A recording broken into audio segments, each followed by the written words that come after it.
Hi there. So our paper sculpture unit is going to be utilizing some different paper sculpting techniques. And so that's what you guys are going to be testing out today using a variety of materials. The main element that you're going to need for this paper sculpture is paper. I've got a stack of printer paper here that I'm going to be using. You could do the same things with a paper bag, magazines, newspaper also works very well.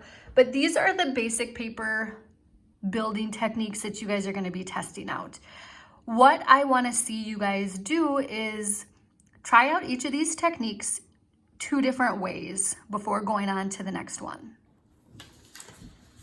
All right, so the main goal for this unit is to really figure out how to take a flat 2-dimensional piece of paper and turn it into a 3-dimensional unique sculpture that has unique negative space.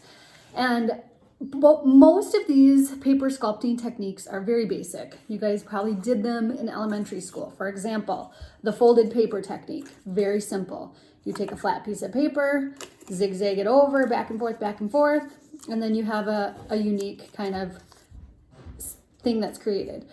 But as high schoolers, I think you can make it a little bit more complex. Think about the shapes of the paper that you're cutting out. Start with the diamond shape, start with the heart shape. Larger pieces of paper are great because then you can go back and forth more times and then it creates more negative space. Another thing that you guys will be testing out is the folded paper and cut technique. Now for this one, to get such complex shapes, I used a scissors. For those of you that don't have scissors, do some torn paper out of a folded side. So you can see on the folded side, that's what I cut out. That's what it looks like. You know, I mean, like I said, in elementary school, you cut out hearts and things.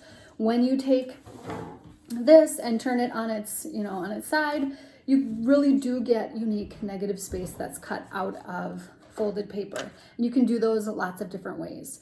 Each of these techniques, like I said before, I want to see you do it 2 different ways.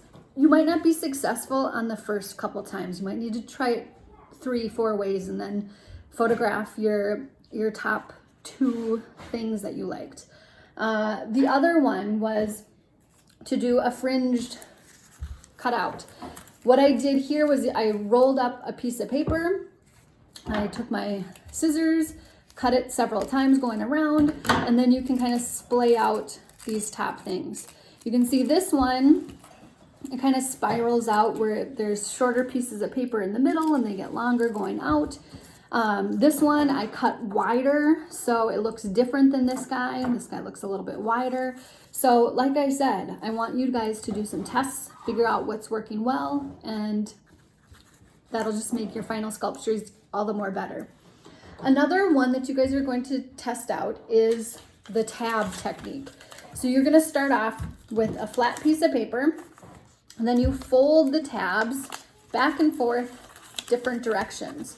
And if you crease them, that helps the best is to get them to stay put, is if you crease them, they'll stay put for you. If you do have some sort of tape or adhesive to tape them down in place, that works out really well. And you can kind of get them to curve around and do some fun things. So if you don't have adhesive or any kind of tape around your house, packing tape was the only tape I had. You can use painter tape, masking tape, whatnot. Then just lay it out, lay the tabs out so that I can see that you've attempted that technique, and then see what you can get. Again, with this one, I did wider cuts with this tab, narrower cuts with this. You could even combine some of your techniques together where you do the tab technique and then you do the fringe technique on top. That would be kind of fun to test out. Another one is the spiral. So you cut out a spiral shape out of a flat piece of paper, and then you get this kind of spring look. So that's going to be one of the techniques that you test out. I think in the example, they had a circular spiral. They also did, you can do a square spiral that kind of cuts out, and that works out really well as well. Another fun one is going to be doing the slots, the slotted technique, where you start off with a roll of paper, and then you're gonna just cut a couple slits in it. And if you don't have scissors, just tear it. I'll do a tear and you can see how my tear works out. It's not gonna be as clean, but it will still work. And then you can take another piece of paper. So I have my hearts that I cut out of my cut one, and you can test out fitting those into the slots and seeing what kind of negative space you get. Get that thing out of the way.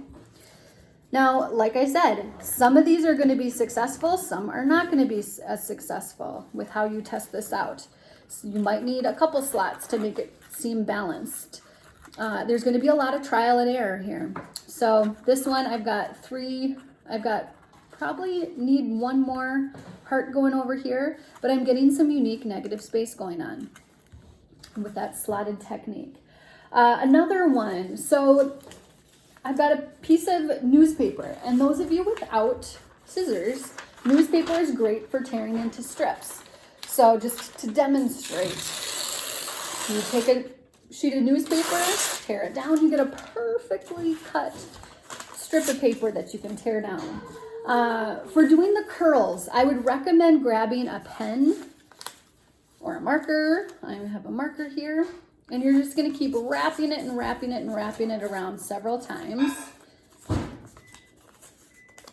Nice and tight.